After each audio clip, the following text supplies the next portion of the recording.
So in this video, we're going to be going over the differences between strength training and size training, otherwise known as hypertrophy style training, right? What the differences are and how you can optimize either of these goals depending on what your individual specific goals are when it comes to training and developing your body, right? So oftentimes, a lot of people think that the more muscle mass you have, by default, the stronger you're gonna be. And that is obviously true to an extent. As you build muscle, you typically will get stronger, but it isn't a perfect one-to-one correlation, right? Oftentimes you see that some of the strongest men or women out there aren't the most muscular. Even at the very, very top, the highest level athletes, the power lifters, the world's strongest men are obviously the strongest people in the world, but they're not nearly as muscular as the highest level when it comes to hypertrophy. The guys that are competing on stage at Mr. Olympia, stuff like that.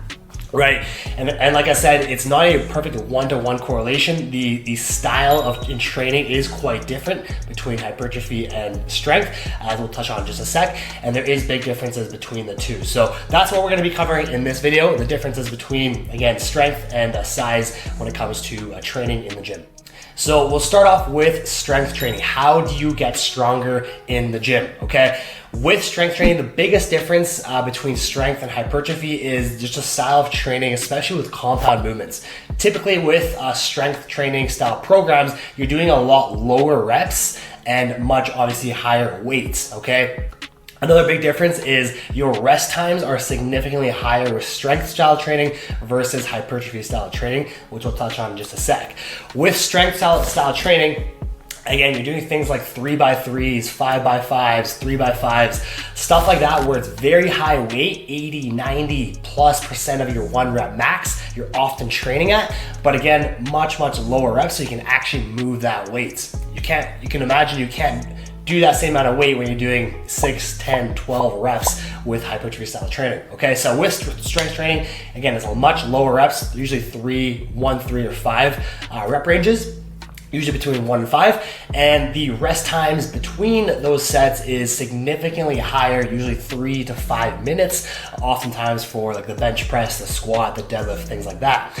Reason being is because when you're training that heavy, you need a lot more time to recover to be able to do that same amount of weight for the next set.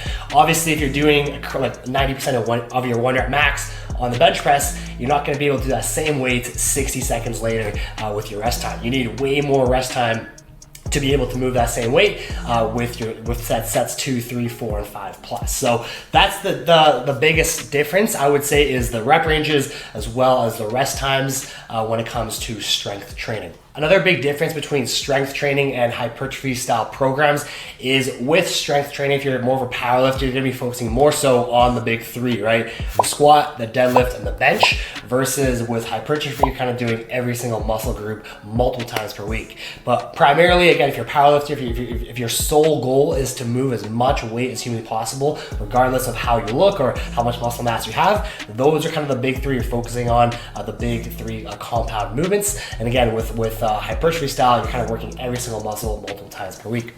So with hypertrophy style or size training to get bigger, to get more muscular, the biggest differences here is you are, again, working every single muscle group multiple times per week. Your rest times are a lot shorter, so you're not gonna be taking 5 minutes between doing bicep curls or bench press or shoulder press, whatever it is. It's more so between 1, 2, I would say maximum 3 minutes. So the rest times are a lot shorter. The rep ranges is a lot higher. So instead of 1 to 5, that we just touched on with strength training, you're doing somewhere between 6 and 12. That's kind of the sweet spot for hypertrophy. And finally, the biggest difference, in my opinion, the key difference is the style of training isn't more so focused on just moving as much weight as possible as it is with strength training, but more so time under tension, okay? The more tension you can place on the isolated working muscle, the better.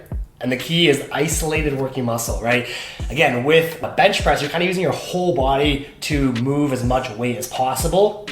With hypertrophy, the goal should be to isolate that muscle. For example, bench press, you want to limit the use of your shoulders. You want to limit the use of your tricep and just focus on isolating your chest and growing your chest muscles. Okay, so that is probably the biggest difference: time and attention, and kind of isolating the muscle that you want to work rather than using your whole body and moving as much weight as possible. And one other style of training that I want to mention in this video is muscle endurance, right? So if you are someone that specializes with endurance events, or maybe you play sports and you need higher endurance, then I would focus more so on muscle endurance type training in the gym, right? The key differences between muscle endurance and the other two that we just spoke on are the rest times are extremely short. Like we're talking less than 60 seconds, and the rep ranges is very high. We're talking 15 plus. So when it comes to rep ranges, typically strength training, as we mentioned, is between 1 and 5 reps. Hypertrophy is between 6 and 12, and muscle endurance is 15 plus. Okay, so for me personally, my goal is to build as much muscle as possible, and if your goal is to do the same, then I would recommend spending most of my time in that rep range of between 6 and 12. However, that doesn't mean to never touch strength training or muscle endurance, because those can actually help you accumulate progressive overload with hypertrophy, right? So for example, I'll spend about 80% of my training volume is between 6 and 12 reps, but when I want to get stronger, then obviously I'm going to focus on strength training, or if I want to be able to do more reps at that rep range, then I'm going to train and practice with muscle endurance. So think of it as a spectrum. On the left, we have strength training. In the middle, we have kind of hypertrophy. And on the right, we have muscle endurance. If you are improving on either end of the spectrum, then in the middle, you're going to be better and stronger overall. You're going to be able to either push more weight at that same rep range or do more reps at that same weight, which both of those will yield an improvement in some sort of progressive overload fashion on hypertrophy when it comes to hypertrophy. So again, it really depends on what your goals are and kind of what your performance goals are when it comes to training, whether you want to be a powerlifter or whether you're into sports, or whether you're like me and just want to build and look as good as possible. And one last thing I want to touch on before we wrap up this video is the idea that these 3 different styles of training aren't mutually exclusive. Meaning, let's say you're a new gym goer and you want to kind of do all 3. You want to build muscle and get stronger and be able to do more reps and sets in the gym.